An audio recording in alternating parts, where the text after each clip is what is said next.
खाओगे? खा लो।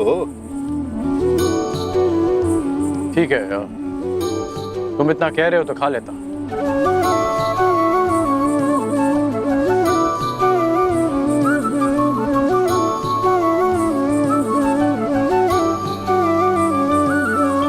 कहा था ना, स्फूर्ति मिलेगी।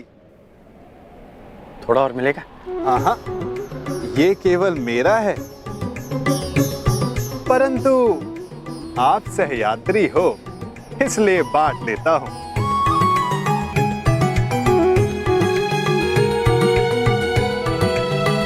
कभी सुना है आपने कि माखन और दूध में शत्रुता हुई है? इस बात का क्या तात्पर्य है मैं समझा नहीं। क्या पूछना चाहते हो? यही कि वासुदेव कृष्ण से युद्ध करने क्यों जा रहे हो? यही कि वासुदेव कृष्ण से युद्ध करने क्यों जा रहे हो? जबकि समान गुण वालों को मित्र होना चाहिए। अच्छा, हम दोनों में क्या समानता है बताओ?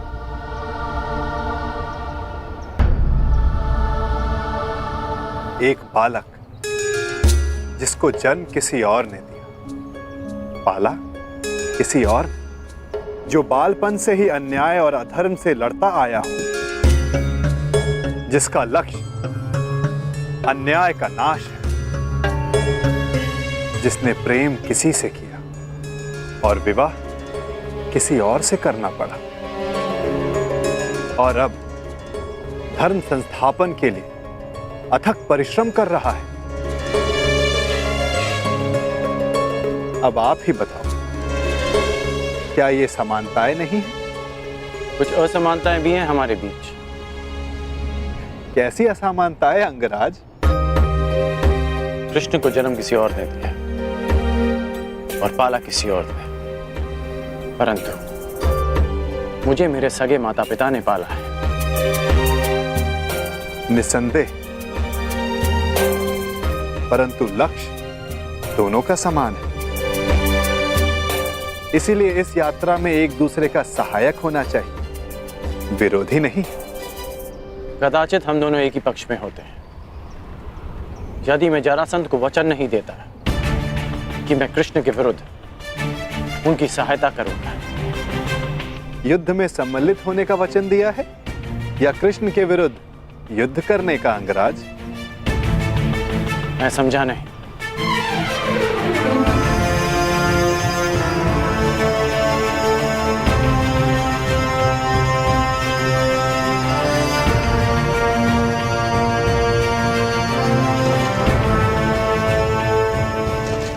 जिस प्रकार आंगन में बीज बोने से पहले ये जान लेना चाहिए कि उससे फल मिलेगा या कांटे, उसी भांति वचन देने से पहले सावधान रहना चाहिए। वचन ऐसा अश्व है जिसे समझ की रस्सी से ना बांधा जाए तो अनियंत्रित होकर अपने सवार को हानि पहुंचा सकता है। क्या आप जानते थे कि जरासंध वचन में आपसे कृष्ण के विरुद्ध युद्ध करने की मांग रखेंगे?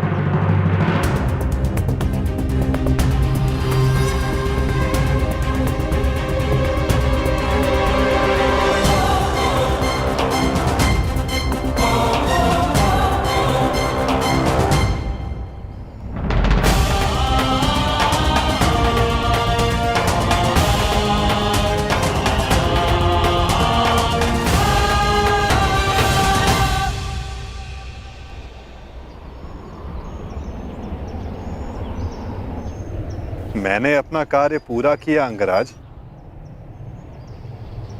आपको समय पर युद्ध क्षेत्र पहुंचा दिया मैं।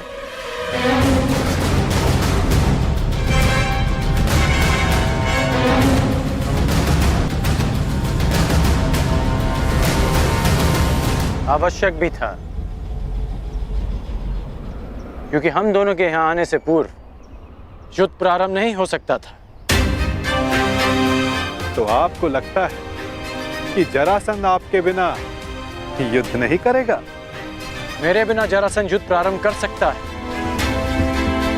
परंतु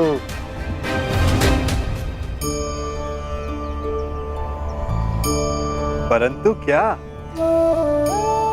कहे दीजिए अंगराज।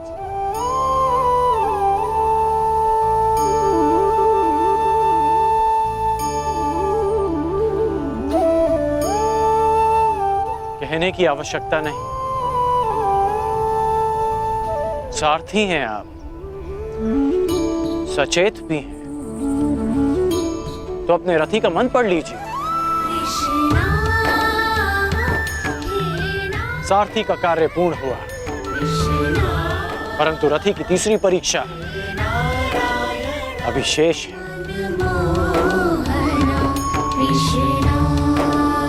तीसरी परीक्षा? ये क्या कह रहे हैं आप अंगराज?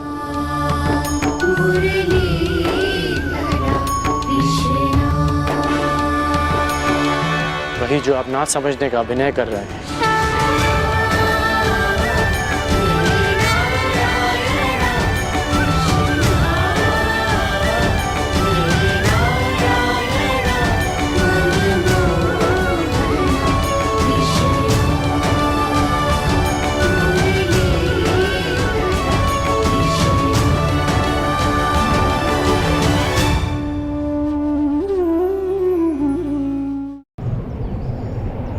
तीसरी परीक्षा? ये आप क्या कह रहे हैं अंगराज?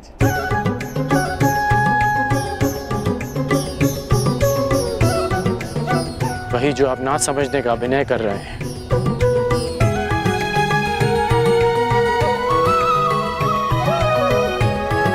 मेरे गुरु परशुराम ने मुझे मानव के त्रिगुण व्यवहार को समझने का ज्ञान दिया है। मानव का व्यक्तित्व राज, सत्व और तम गुणों के संतुलन से बनता है।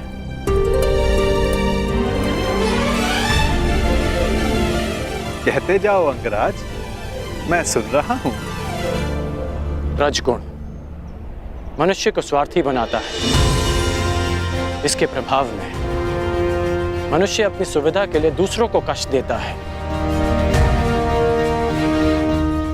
इसलिए मेरी पहली परीक्षा में लक्ष्य प्राप्त करने के लिए मुझे जल जीवों का नाश करना था। परंतु तुम रजगुण के प्रभाव को संतुलित करने में समर्थ रहे।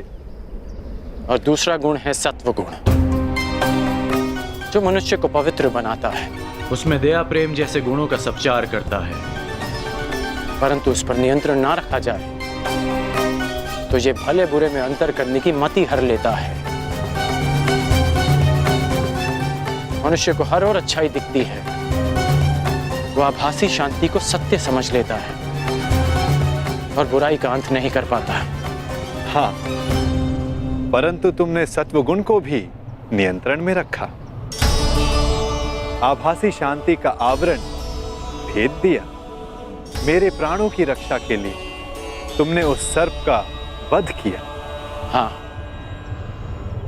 और अब मैं तीसरी परीक्षा की प्रतीक्षा कर रहा हूं, तमोगुण की परीक्षा।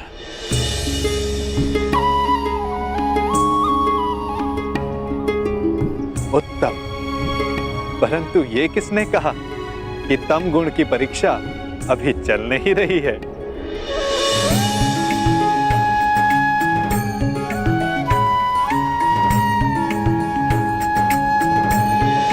तमोगुण अंधकार के भांति हमें भ्रमित कर देता है। ठीक कहा आपने कि तमोगुण की परीक्षा इस यात्रा के साथ ही प्रारंभ हो गई थी। इस यात्रा के प्रारंभ में ही मेरे सामने एक भ्रम का, एक माया का आवरण बनाया गया। परीक्षा ये थी कि मैं इस आवरण के पार देख पाऊंगा या नहीं। अति सुंदर, तो कुछ देख पाए अंगराज?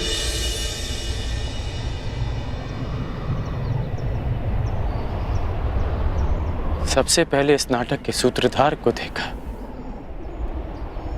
नटवर को देखा,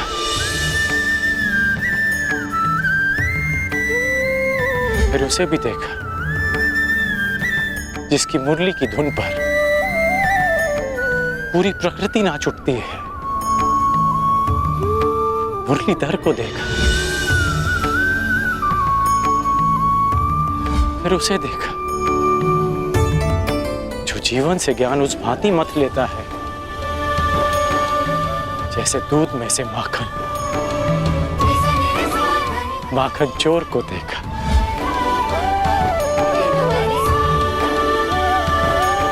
और फिर उसे देखा जिसके ये सब रूप हैं।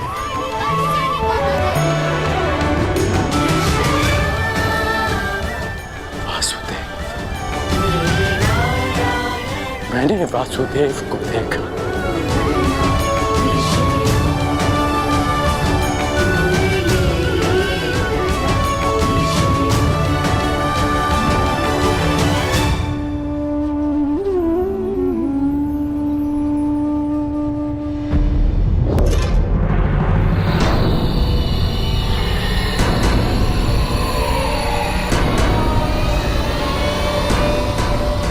महाराज, यहाँ ना कोई सेना है ना वासुदेव।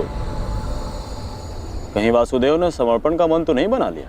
नहीं, यदि समर्पण करना होता तो वो कर्ण को अपने साथ नहीं ले जाता। कृष्ण या तो युद्ध करेगा या फिर से कोई छल।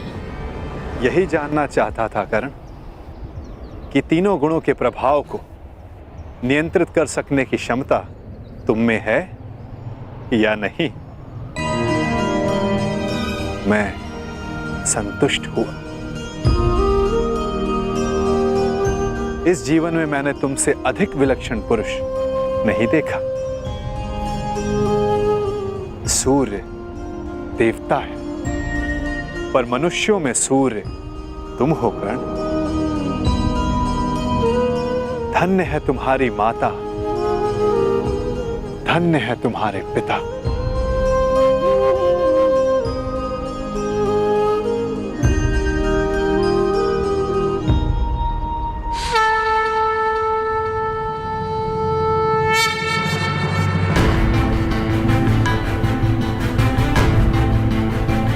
युद्ध की पुकार आ गई है कर्ण।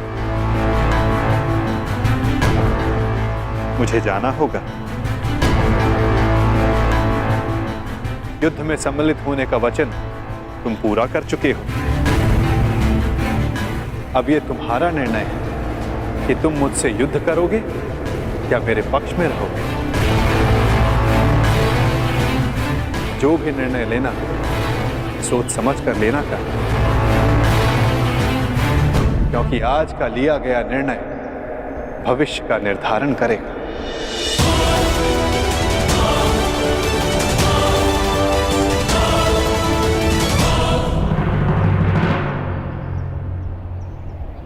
कृष्ण, रण छोड़। कहाँ है तू? फिर से रण छोड़कर भाग गया।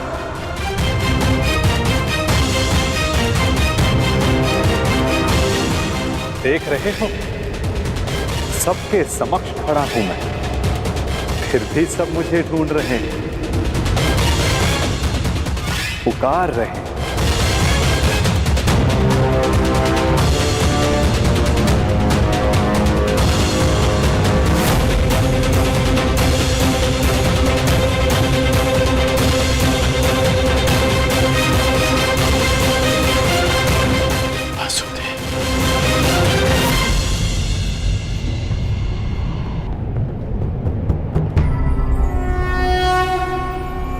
यदा यदा हि धर्मस्य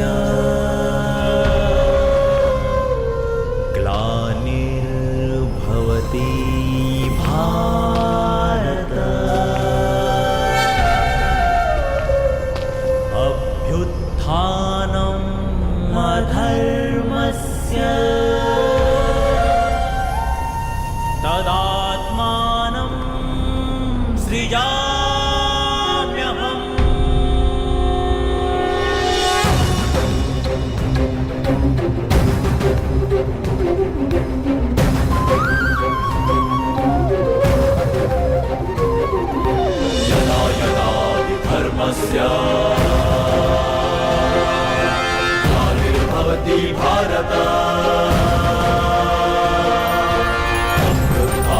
धर्मस्य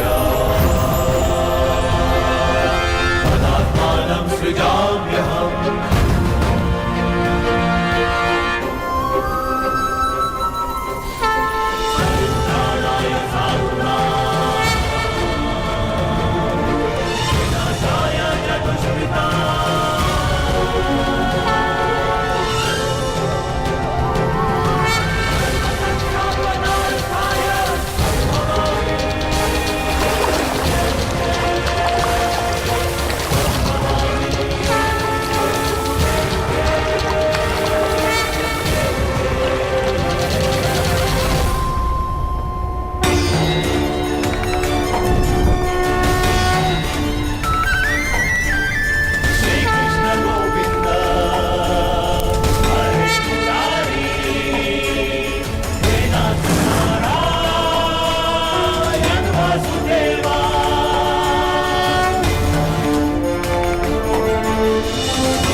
तुमने युद्ध की मांग की, तुम्हें युद्ध चाहिए जरासंध, तो लो, मैं तुम्हें युद्ध देता हूं।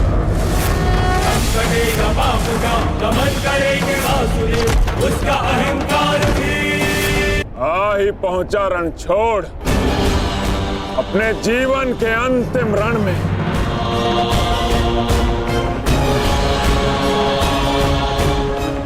कर्ण को छल करके अपने साथ ले गया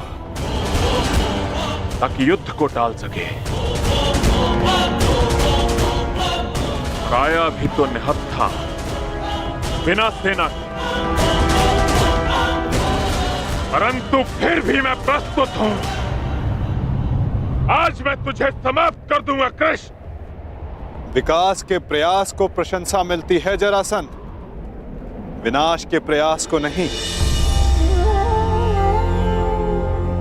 कितनी बार हमने युद्ध किया, क्या लाभ हुआ?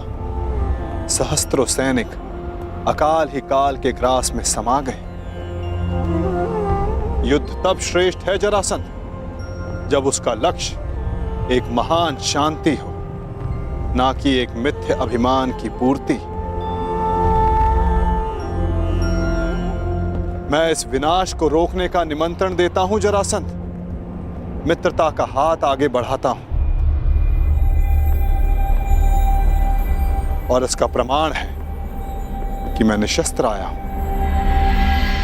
अपने अहंकार की निद्रा त्यागो जरासंध, शांति का सूर्योदय चुनो। अरे जा रणछोड़, शांति कायरों की ढाल होती है, वीरों का आभूषण युद्ध होता है ग्वाले, युद्ध। अरे चुनौती स्वीकार कर। संसार की, मानवता की ढाल शांति है जरासंध। जिसके पास विनाश की शक्ति हो उसे शांति का विकल्प पहले चुनना चाहिए। वीर वो नहीं जो पल पल में युद्ध को उपस्थित हो जाए। वीर वो होता है जो जब तक संभव हो युद्ध को टाले। तुम्हारे नाम में ही संधि है, तो फिर क्यों युद्ध के कंकड़ से शांति का पात्र तोड़ते हो जरासंध? यदि शांति का पात्र छलका तो विनाश बाहर आएगा। मैं कोई मथुरा का ग्वाला नहीं जो तुम्हारी इन मीठी मीठी बातों में आ जाऊं। तुम्हारे उद्देश्यों के बाणों का जरासंध के कवच पर कोई प्रभाव नहीं पड़ेगा।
तुमने युद्ध की मांग की, तुम्हें युद्ध चाहिए जरासंध, तो लो, मैं तुम्हें युद्ध देता हूं।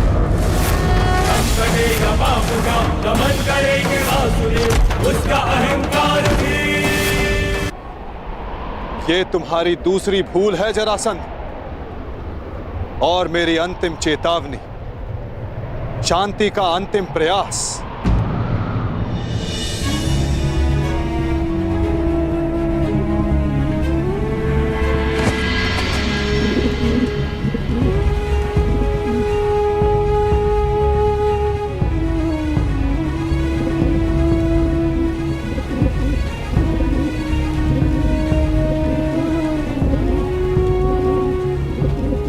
सुन रहे हो जरासंध? ये अबोध भी कह रहा है कि शांति रखो। इसके स्वर के बीच के विराम की शांति अनुभव करो जरासंध।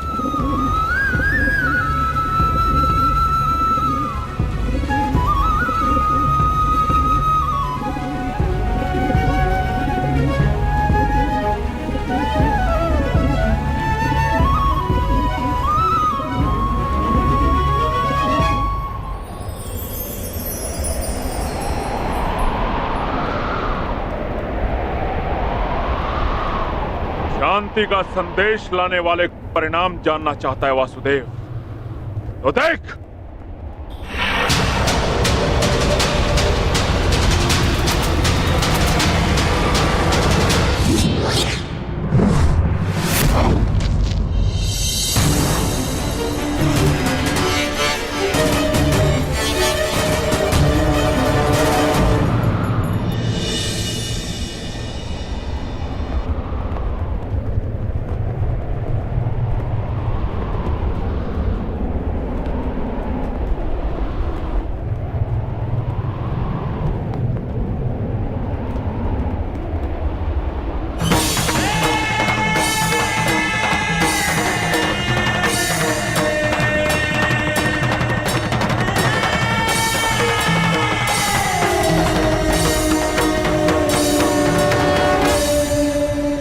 मैं संधि प्रस्ताव लाया।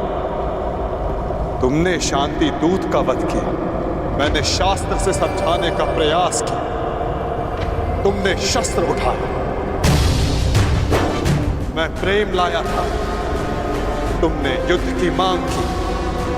तुम्हें युद्ध चाहिए जरासंध, तो लो, मैं तुम्हें युद्ध देता हूं।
दंड भी प्रहार भी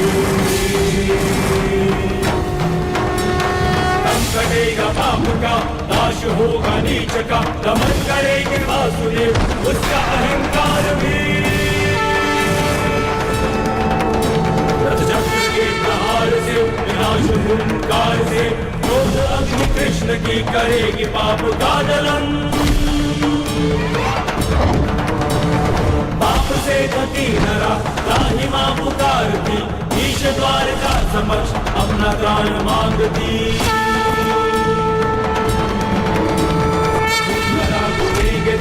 रच के एक नौ विधान, भूमि जाई करके पाप को सजेगी आरती। भूमि जाई करके पाप को सजेगी आरती।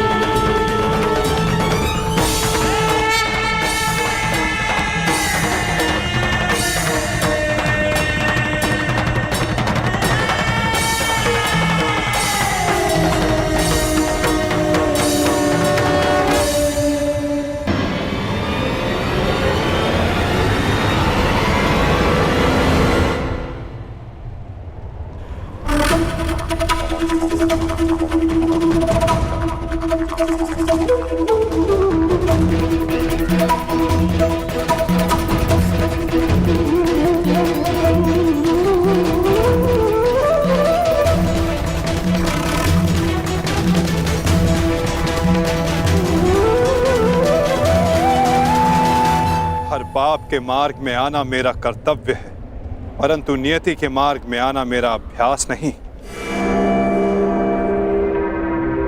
तुम्हारी मृत्यु किसी और के हाथों लिखी है जरासंध, इसलिए आज मैं तुम्हें पुनः जीवन दान देता हूं।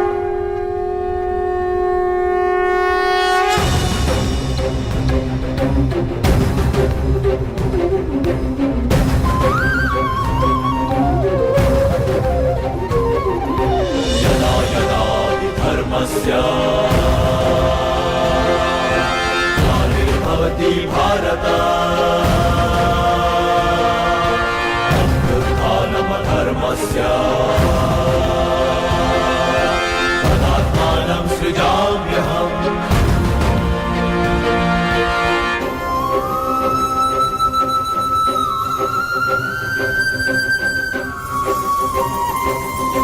परित्राणाय साधूनां विनाशाय च दुष्कृतां।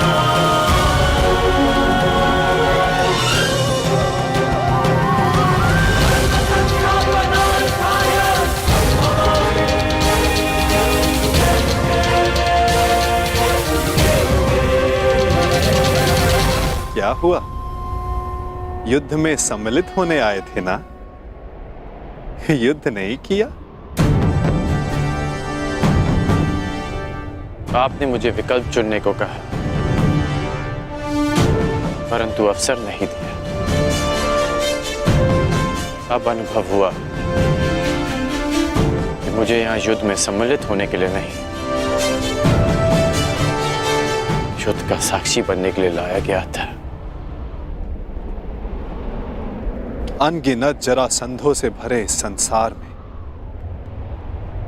एक कर्ण से वार्तालाप करके अच्छा लगा। तुम अब भी भ्रम के पार देख सकते हो कर्ण। युद्ध समाप्त हुआ और तुम्हारे वचन पूर्ति का उपकर्म भी।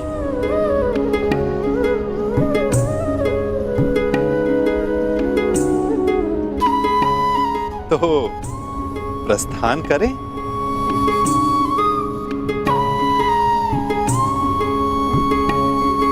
रुकिए।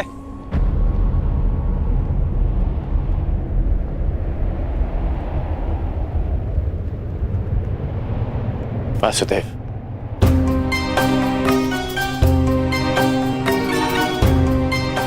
अपने आप नटवर हैं और ना मैं रथी, इसलिए अब ये रथ मैं चलाऊंगा। अब आपका सारथी मैं बनूंगा वासुदेव।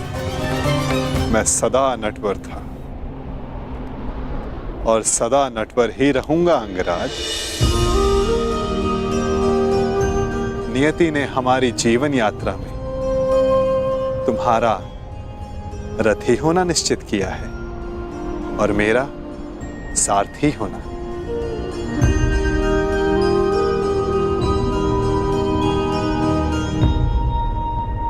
जो मन में है कह डालिए अंगराज। युद्ध ना कर पाने का खेद है? नहीं, क्योंकि जिस युद्ध में आप सम्मिलित हो वहां किसी और का युद्ध करना व्यर्थ है।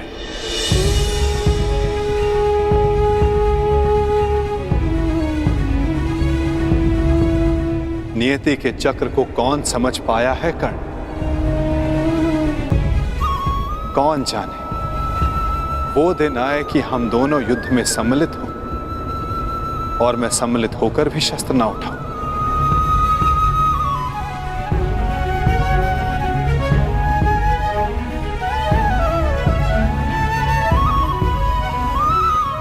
अरे अरे, इतना गंभीर क्यों हो गए? मेरी हर बात पर विश्वास करोगे तो छले जाओगे, और यदि मेरी हर बात पर अविश्वास करोगे तो अधिक छले जाओगे। अब सोचने में ज्यादा समय व्यर्थ मत करो कर्ण, रथ पर बैठो। क्या अब भी कोई यात्रा शेष है?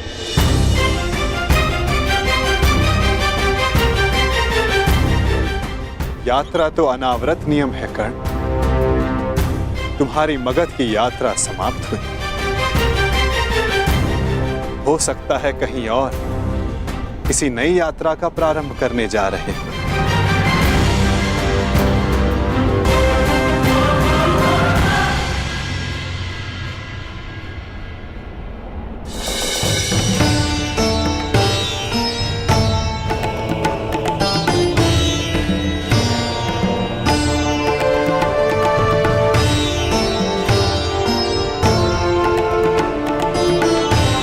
यात्रा मंगलकारी हो पुत्रों।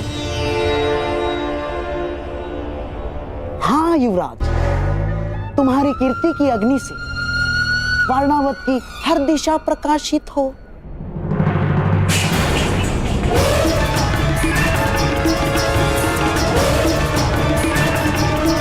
पहना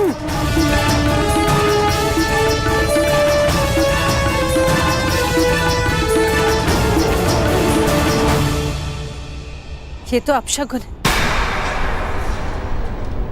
यात्रा प्रारंभ करने से पूर्व आरती की थाली गिरना यह अशुभ संकेत है। मुझे लगता है कि आप लोगों को ये यात्रा स्थगित कर देनी चाहिए।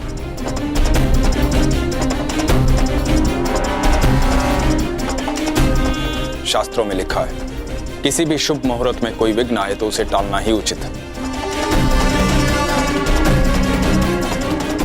भ्राता विदुर कह रहे हैं तो यात्रा स्थगित ही कर देनी चाहिए।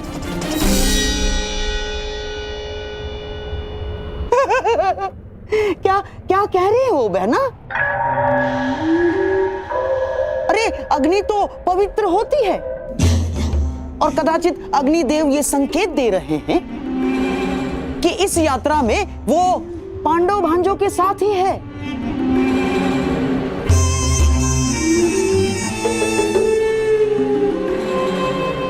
परंतु महामंत्री आप तो स्वयं नीति कुशल हैं। वारणावतवासी युवराज युधिष्ठिर की प्रजा है और वहां उनके और बहन कुंती के सत्कार में विशेष प्रबंध कर दिए गए हैं। और अब यदि यह यात्रा स्थगित हुई तो न केवल प्रजा का उत्साह भंग होगा, बल्कि प्रजा में यह संदेश भी जाएगा कि युवराज युधिष्ठिर केवल एक अपशकुन के भय से अपने कर्तव्य से पीछे हट गए ना।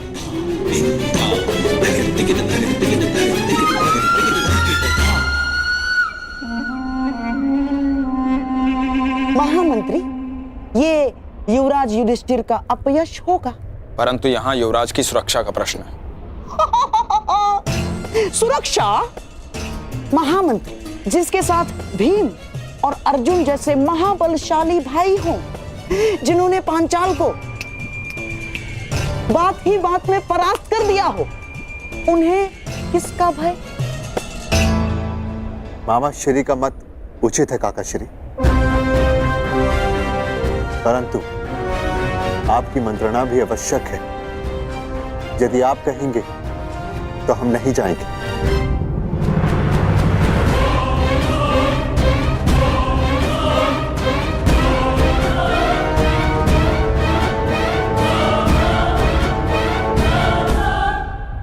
क्या आज्ञा है काका श्री?